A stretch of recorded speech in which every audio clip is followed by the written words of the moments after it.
দিচ্ছি, তার জন্য নিয়ে নিচ্ছি গাজর, বিনস, কেটে রাখা টমেটো, আদা বাটা।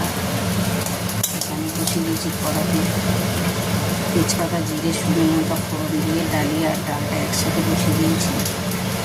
এবার একে একে মশলা দেবো, আদা বাটাটা দেবো।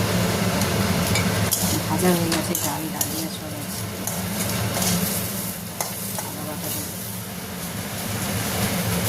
টমেটোটা দেবো,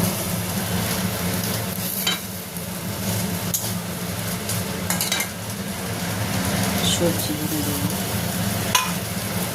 এবার এর মধ্যে একে একে মশলা দেবো, জিরে বাটা দেবো, ধনে গুঁড়ো দেবো, হলুদ, নুন।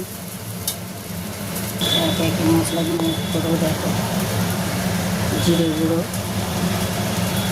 ধনে গুঁড়ো, স্বাদ মতো নুন, হলুদ গুঁড়ো। লঙ্কা গুঁড়ো একটু দেবো না, কেন শুকনো লঙ্কা কাঁচা লঙ্কা ফোড়ন দেওয়া আছে। দিয়ে সবটা একসাথে মিক্সড করে নেবো।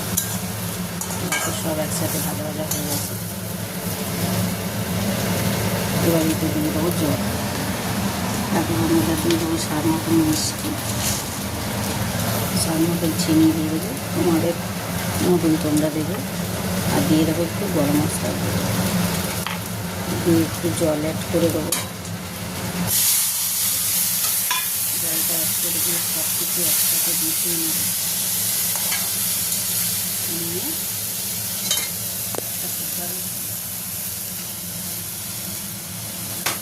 কুকারের মধ্যে ঢেলে দেবো, দিয়ে 2-3টে সিটি দিয়ে দেবো। দিয়ে দিলে রেডি হয়ে যাবে ডালিয়ার খিচুড়ি। তারপর আমি একটু ঘি অ্যাড করে দিলাম। তারপর সব একসাথে দিয়ে কুকারে ঢেলে দিয়েছি আর চাপা দিয়েছি।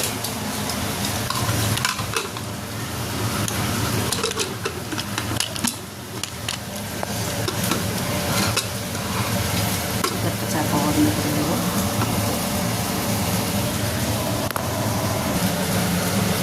ঢাকনা বন্ধ করে বসিয়ে নিয়েছি, 3টে সিটি দিলে বন্ধ করে